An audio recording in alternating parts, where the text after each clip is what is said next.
A partir de este momento estás escuchando el programa radial Ciudadanía en Acción. Es un esfuerzo de las plataformas ciudadanas y es conducido por el ingeniero Rolando Descarpontrías.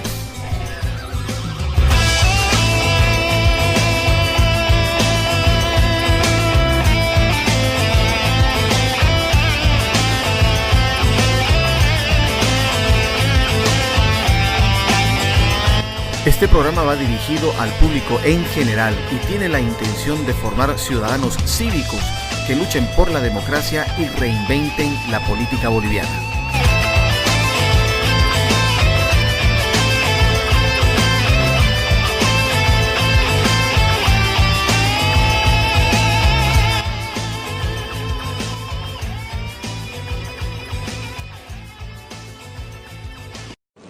Muy buen día, estamos iniciando una nueva entrega del programa radial Ciudadanía en Acción, el programa de las plataformas ciudadanas de Bolivia. Un gran saludo para las radios en provincia y en Ciudad Capital, en Santa Cruz de la Sierra, que emiten desinteresadamente este proyecto. El día de hoy tenemos un programa muy singular, muy particular. Vamos a hablar de un documento que fue confidencial en su momento, en los inicios del movimiento del socialismo, del gobierno del movimiento del socialismo.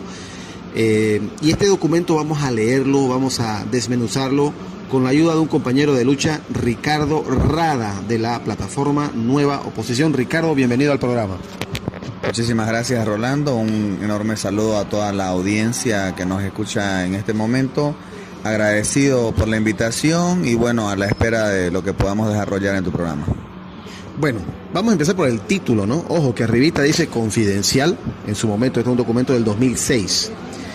Y el título del documento es Guía de Acción Política de Orinoca para los compañeros revolucionarios del MAS y sus aliados.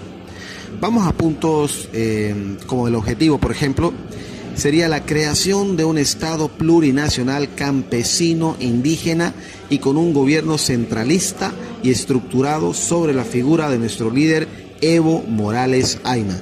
Yo ahí de entrada, querido Ricardo, veo la falencia total. Porque estás dividiendo, estás segregando, estás hablando de que es un gobierno campesino indígena, no estás hablando de los demás sectores. Un gobierno centralista. La evolución de la política y la gobernabilidad en el mundo ha demostrado que los gobiernos centralistas ya cumplieron su rol. Los países más desarrollados en todo sentido son países que han descentralizado el poder. No vamos a hablar de formas de gobierno, simplemente han descentralizado el poder. Y cuando habla de que se estructura sobre la figura de Evo Morales Ayma, desde mi punto de vista, están apelando al caudillismo, que es una mala y vieja costumbre de los gobiernos de izquierda. Pero vamos con tu comentario, querido Ricardo. ¿Cómo más podemos desmenuzar el título en sí o el objetivo en sí de este documento? Bueno, para comenzar yo lo vería como un objetivo que ellos han cumplido a cabalidad. Han logrado establecer un Estado basado en las minorías y no en la gran mayoría. Es decir, en Bolivia en este momento solamente tenemos una mayoría y la mayoría es los bolivianos. Esa es la única mayoría que existe en nuestro país y por la que todos deberíamos preocuparnos.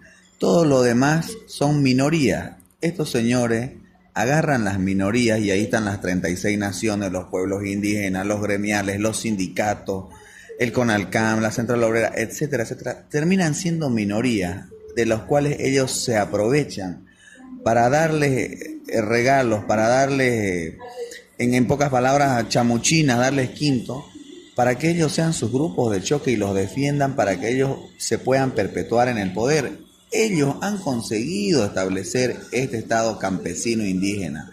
¿Cómo se ha desarrollado México? Te comento, en la Plaza Central de México dice: aquí murió el último indígena y de a partir de aquí todos somos mexicanos. Bolivia no termina de entender eso, que ya de acá todos somos bolivianos. No hay que los indígenas por un lado y que los otros por un lado. Debemos respetar las individualidades, pero claro que sí. Claro que sí, pero todos debemos pensar como un conjunto, todos somos bolivianos. Claro que sí, y la verdad que me llamó la atención en el congreso en Sucre que hubo. Le hice una entrevista a Segundino Mamani, que es el líder de la Ayos y Marcas de Potosí. Ellos como indígenas están muy desilusionados de este gobierno. Quiero resumirte, querido Ricardo, lo que son los objetivos. Se dice: se trata de conformar una democracia formal socialista con poder total y absoluto, conformar una patria grande sudamericana y bolivariana. Para ello es deseable la conformación de fuerzas estatales represivas conjuntas. Se plantea un neofoquismo, es decir, que Bolivia sea el centro de irradiación del socialismo del siglo XXI a nivel latinoamericano. También habla de que es deseable la conformación y el financiamiento de grupos o fuerzas irregulares para reprimir a la sociedad civil rebelde si esto fuera necesario. Estos cuadros deberían orientar a generar violencia a nivel de la sociedad boliviana y confrontar exitosamente a los oligarcas y antirrevolucionarios. No se descarta que estos grupos sean multinacionales, bolivianos, colombianos, venezolanos, en fin. Finalmente, dice que es positiva y funcional la cooptación de organizaciones sociales del país a manera de grupos de presión para reprimir instituciones políticas o sociales de la oposición. Es decir, el objetivo era desestabilizar el modelo de gobierno que se tenía en el momento, con la ayuda de financiamiento extranjero, como lo hemos visto, y la verdad que esto, ahí creo que tropezaron mucho, ¿no? A ver, hay que remontarse a la fecha que fue escrito este documento y que fue publicado, es agosto de 2006. Es una temporada donde el masismo y el gobierno se veían en una situación de crisis al no poder ser arrolladores con toda la nación, con todo el país, y tuvieron una firme resistencia en la modalidad de gobierno que exigíamos del oriente boliviano, que era la autonomía, queríamos autonomías departamentales. Entonces, al ver ello, la resistencia de la ciudadanía, del colectivo, de la conciencia ciudadana, crean este plan que lo han ido aplicando por 12 años y ahora que están en crisis tenemos que sacar cuentas de qué han podido cumplir y qué no. Es cierto, han cooptado absolutamente todas las organizaciones sociales. Es más, están al interior de algunas cooperativas, de algunas empresas cruceñas que nacieron acá en nuestra ciudad. Y hablar de los sindicatos sería además, a los sindicatos que no se quisieron alinear con ellos les crearon paralelismo, al paralelo lo reconocieron y a los legales los dejaron a un lado. Eso por un sentido. En el tema del financiamiento extranjero, la irradiación del socialismo, no es la primera vez en la historia que ocurre esto. Recordemos por qué Fidel Castro lo manda al Che Guevara a Bolivia. Lo manda para irradiar el socialismo, el comunismo desde el centro, desde el corazón de Sudamérica, a todo el continente. Eso ya falló una vez y hoy está volviendo a fallar porque cuando hicieron esto no contaban con la pésima administración del régimen venezolano, que se les caiga a pedazos Brasil, Venezuela, Ecuador, hasta Chile, que en un momento estuvo con el socialismo alineado, Uruguay. Todas las naciones se han ido desmarcando del socialismo. Ahora solamente tenemos en Sudamérica dos: Venezuela, que los están matando de hambre, y Bolivia, que nos quieren matar de hambre. Bueno, pero vamos adelante porque es importante que la gente entienda que este documento existió, fue elaborado en su momento y a desnudar qué es lo que ellos querían, en qué han tropezado. Vamos a la justificación, ¿no? ¿Qué dice aquí? Vamos a leer todo lo que es la justificación para luego desmenuzar.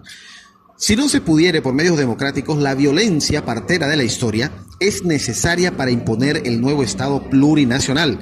El socialismo expresa el nuevo amanecer de lo que hasta hoy se conocía como Bolivia. ¡Qué bárbaro! ¡Qué desprecio hacia la República! Increíble.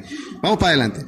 También los 4 nuevos tipos de autonomía a plantearse en el proyecto de la nueva Constitución Política del Estado van en ese sentido, dotándose, por ejemplo, a las circunscripciones indígenas de una potestad de autodeterminación para apropiarse de los recursos naturales que hoy están en poder de las regiones o departamentos. Esto es para desestabilizar, ¿no?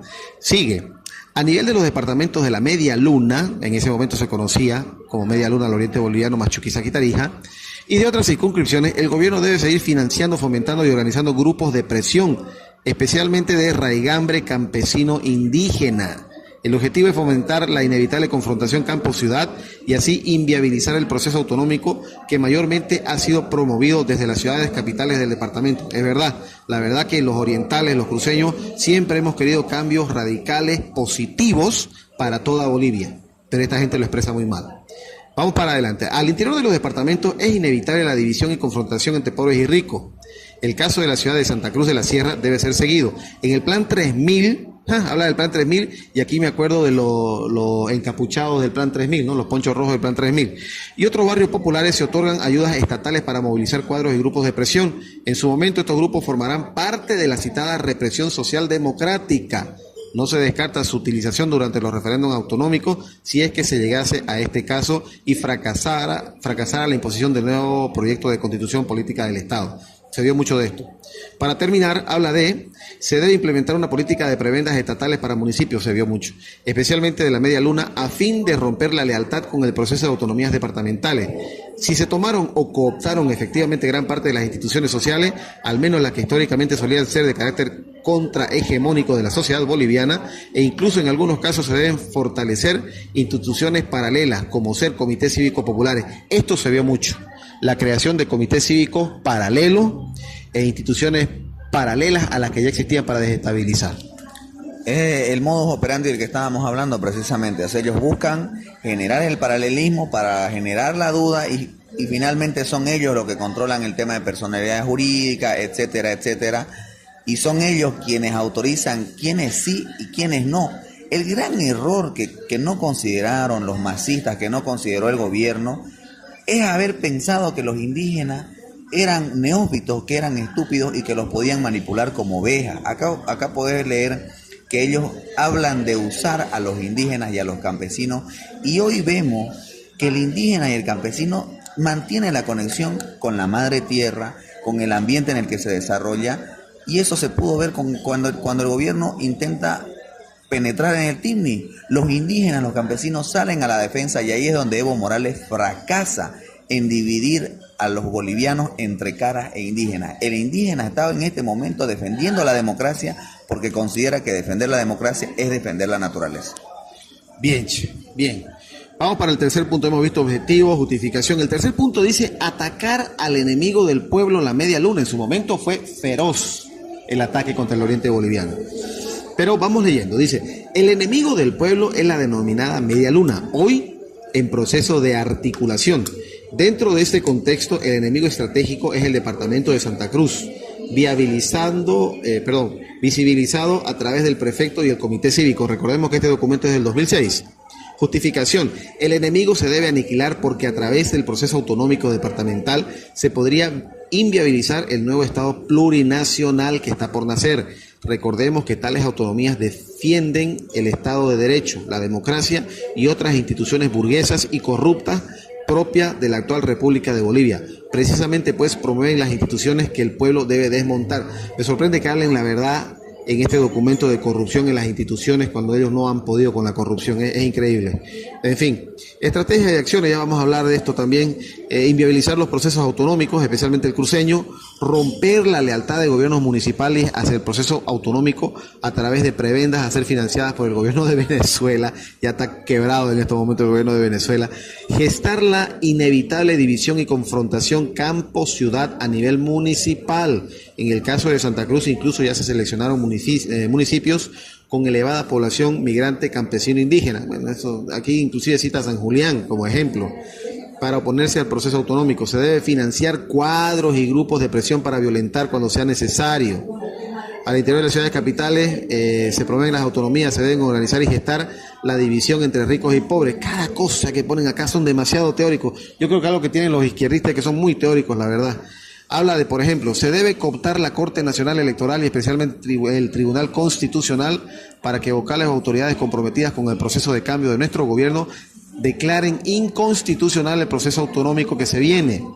No se descartaría la organización y acción de fuerzas represivas o cuadros civiles combinados o multinacionales. Ya hemos visto acá la injerencia de venezolanos y cubanos. Lamentablemente en el caso Porvenir hubo muchas sospechas. Tampoco se desestima que militares o policías vestidos de civil actúen como fuerzas de choque. Esto es muy normal, la verdad. Ellos hacen lo que es la bandera falsa, se atacan ellos mismos para justificar la represión. Desprestigiar y descalificar a los promotores del proceso autonómico, predisponer a la población del occidente boliviano y a la opinión pública en general contra el proceso autonómico propuesto por la oligarquía cruceña. Increíble. Habla, por ejemplo, de violentar la integridad del departamento, meterse dentro de lo que son las instituciones públicas del departamento, la gobernación, recorte de los recursos del IDH a los departamentos como método de presión, destruir el motor de la economía cruceña, instrumentalizar la política del INRA. Esto está por demás decirlo porque en realidad ellos han utilizado este gobierno ha utilizado todas las instituciones a su alcance para poder justamente manipular o tratar de manipular los destinos de la política cruceña y la política boliviana. En estos puntos es interesante y yo creo que ahí se puede comprobar la veracidad de este documento. porque dice con plata venezolana ver la forma de solventar municipios para que se pongan del lado del masismo. ¿Qué ha sido el programa Bolivia Cambia, Evo Cumple? Precisamente eso.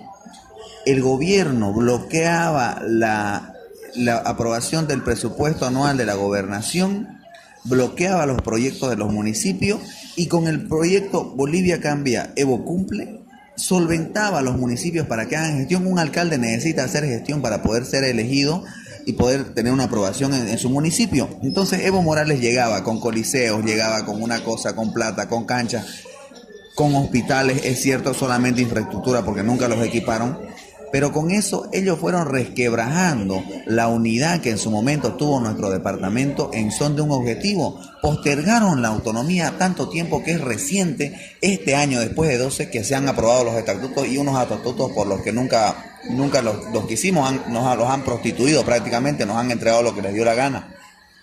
Aquí tenemos que ser claros, ellos han conseguido eso a través de dinero venezolano. El dinero venezolano ya se les acabó y tristemente se dedicaron a hacer canchas, coliseos y estadios en vez de haber hecho hospitales y haberlos equipado. Eso ahora les juega en contra, porque si ellos realmente se hubieran preocupado por la salud manejando tanto dinero, no habría pues tanto descontento en las personas, en la gente. Vemos que todos los planes que alguna vez los quisieron lanzar y los pusieron en marcha, no han tenido el resultado que ellos hayan querido. Yo creo que es importante que nosotros sepamos ver que por azares del destino y por un compromiso de mucha gente cruceña realmente comprometida, no se ha logrado. Algo que tenemos que de verdad criticar en este punto es la actitud del municipio cruceño. El municipio cruceño está jugando ese juego de que porque me aceptan, que porque estoy de su lado no me fiscalizan, o realmente está comprometido con Santa Cruz y con Bolivia. Eso tenemos que tenerlo muy en cuenta. No, yo la tengo clara. Para mí, el gobierno municipal de Santa Cruz de la Sierra no ha tenido fiscalización y eso es extremadamente sospechoso para el gobierno municipal más rico de la nación. Que no lo fiscalicen, no. A mí no me meten los dedos en la boca. Pero quiero terminar esta partecita, querido Ricardo, para que lo analicemos, con estos 4 puntos que ellos mencionan aquí, que en su momento fueron sumamente visibles. Dice, en su momento debe prohibirse la exportación de productos cruceños. Deben desincentivarse las inversiones y la producción del sector, especialmente a través de la importación de productos que compitan con el referido aparato agroindustrial cruceño. Se deben boicotear los acuerdos internacionales como el Pacto Andino para que los productores cruceños pierdan mercados fuera de nuestras fronteras. No debe promoverse ninguna ayuda o crédito a los sectores económicos agroindustriales de Santa Cruz. ¿Cómo se vio reflejado esto desde mi punto de vista? Se les apretó el pescuezo, como decimos acá, ¿no? Se les apretó el pescuezo a los industriales, a los empresarios, y el gobierno les dijo, desde mi punto de vista, no es una afirmación, es una sospecha, o trabajan conmigo o no trabajan. Lamentablemente, o convenientemente, como sea, decidieron pactar con el gobierno. Eso es lo que parece que sucedió desde mi punto de vista. Pero esa gente está desconforme, no está por convicción, está por necesidad. Y es por eso que este gobierno va perdiendo tal vez poco a poco el apoyo de los industriales, de los empresarios cruceños, que son los que generan una buena parte de la economía boliviana, y empieza a requebrajarse el plan del gobierno. Y es ahí donde me gusta mucho lo que dijiste, querido Ricardo. Tal vez los gestores del socialismo del siglo XXI no calcularon lo grosero de la incapacidad para administrar de este gobierno, no calcularon lo evidente que pudiera ser la corrupción, el narcotráfico, y eso realmente fue matando a este gobierno. Lo mató la incapacidad para administrar, la brutalidad de la corrupción, porque se denunció corrupción, y a lo más que se llegó, por ejemplo, en el caso del Fondo Indígena, casa por cárcel. No hubo cárcel, casa por cárcel. Claro, no se recuperó un peso, y a quienes se encontró responsable tienen casa por cárcel. Es increíble. Pero bueno, vamos para adelante con estos comentarios, querido Ricardo. Bueno, a ver, en el tema del empresariado, tenemos que ser claros y no podemos tapar el sol con un dedo.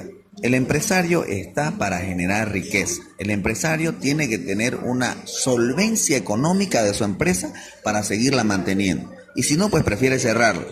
Evidentemente, el gobierno se ha encargado de hacerle un cerco al empresariado cruceño, al empresariado boliviano, donde lo apretan por una serie de cosas, no lo dejan exportar, no lo dejan producir, no lo dejan importar materias primas o los insumos que necesitan para una buena producción, y por último les hacen una persecución, por Dios, hasta estrambólica, podríamos decir, a los empresarios con impuestos nacionales. Los tienen correteados a todos los empresarios.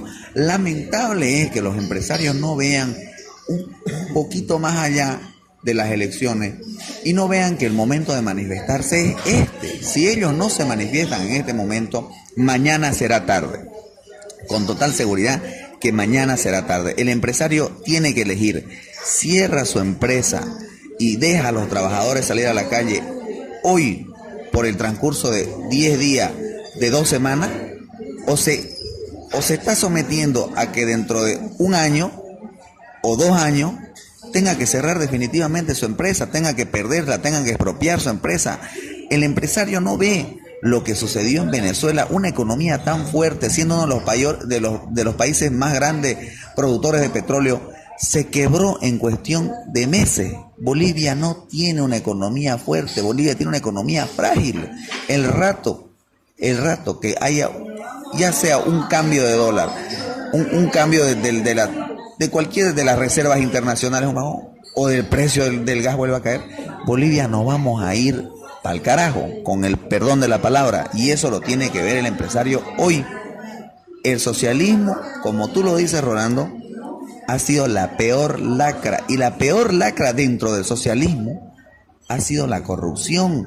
Ahí está cuánto robó Correa en Ecuador, ahí está cómo están las hijas de Chávez en Venezuela de rica, ahí está Lula da Silva preso en el Brasil, y los miles y millones de reales los exhiben en una plaza que les falta plaza para poner los millones de reales recuperados por los casos de corrupción de Odebrecht.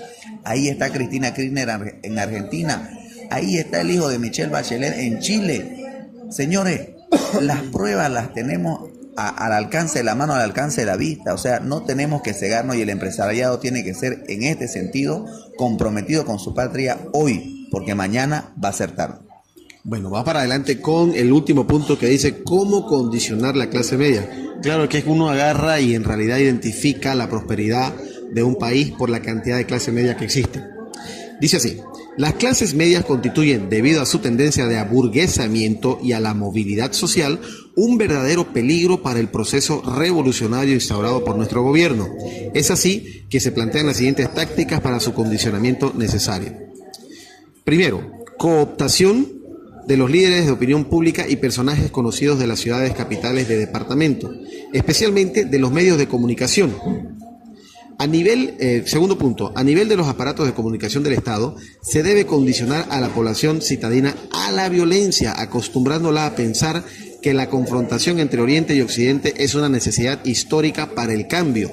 Posteriormente se la deberá condicionar para las divisiones intraurbanas entre ricos y pobres. Esto sigue siendo evidente con los discursos de Álvaro Marcelo García Linera, vicepresidente del Estado Plurinacional de Bolivia.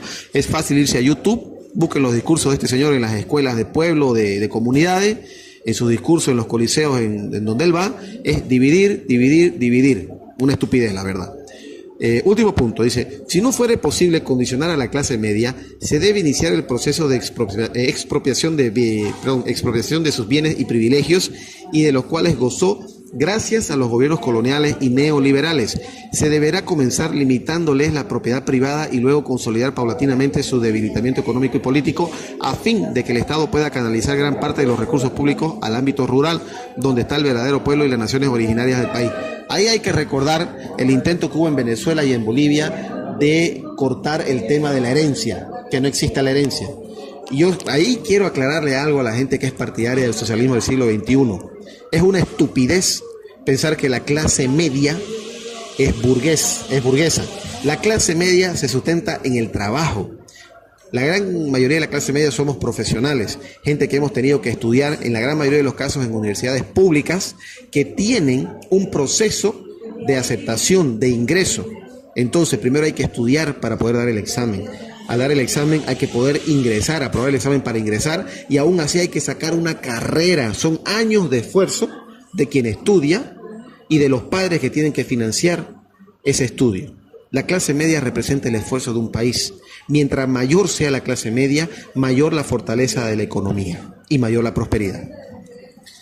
El gobierno ha intentado con todos sus esfuerzos lograr este resquebrajamiento, ya sea entre caras e indios, lo que dice Álvaro García Linera, entre gente de Occidente y de Oriente, entre el cholo y el blanco, entre el mestizo y el indio, el indígena, entre todo tipo de sectorizar lo que es la ciudadanía boliviana, lo que es el pueblo boliviano. Y ha sido ese su gran error al tocar las fibras más íntimas del sentimiento boliviano comprometido con la democracia. A nosotros, a los bolivianos, la democracia nos ha costado sangre y la hemos sufrido años y años para recuperarla. Por eso cuando ellos lanzan el discurso de unidad de nuestro país y detrás de eso tratan de dividirnos durante tantos años, realmente cumplen el objetivo de unidad de Bolivia al violar los resultados del referéndum del 21 de febrero de 2016. Porque ahí el pueblo boliviano de verdad se une bajo una sola bandera, la rojo, amarillo y verde, y sale a las calles unidos sin mirar si al lado tiene un indio, si tiene un cara, si tiene un veniano, si tiene un pandino, si tiene un paceño, un potosino. El pueblo boliviano realmente se une a partir del febrero 21 de 2016, cuando todos salimos a defender la democracia sin importar quién está al lado de uno, sino salimos a luchar juntos como un solo pueblo. Ese ha sido el gran error de este gobierno, que ha venido trabajando 12 años por dividirnos más y que sin querer queriendo de un plumazo nos unió a todos. La verdad que sí, yo quisiera en ese sentido agradecerte tu observación, comparto absolutamente todo lo que acabas de decir, y para finalizar yo quiero decirle al pueblo boliviano, al pueblo cruceño que nos está escuchando, hay que reconocer que este gobierno, en el afán de dividir, gracias a su torpeza, a su incapacidad para administrar la cosa pública y a lo brutal de su corrupción, más bien ha logrado hacer renacer ese nacionalismo boliviano. Ha logrado unificarnos más, pero unificarnos en esa angustia, en esa necesidad de crear una mejor república, un mejor país para todos los bolivianos. Camba, colla, chapacos, blancos, negros, indígenas, campesinos, al fin y al cabo y primero que nada, todos somos bolivianos. Querido Ricardo, muchísimas gracias por tu presencia y tu aporte en este programa. Querido Rolando, las gracias a vos, gracias a tu audiencia por habernos escuchado en estos minutos. Y bueno, llamar otra vez al pueblo a salir a las calles cuando sea necesario. Defendamos la democracia hoy para no arrepentirnos toda la vida. Bueno, un abrazo grande a todos los que nos escuchan. Les agradecemos el tiempo que nos dispensan en este programa y será hasta la próxima edición de Ciudadanía en Acción, el programa de las plataformas cruceñas.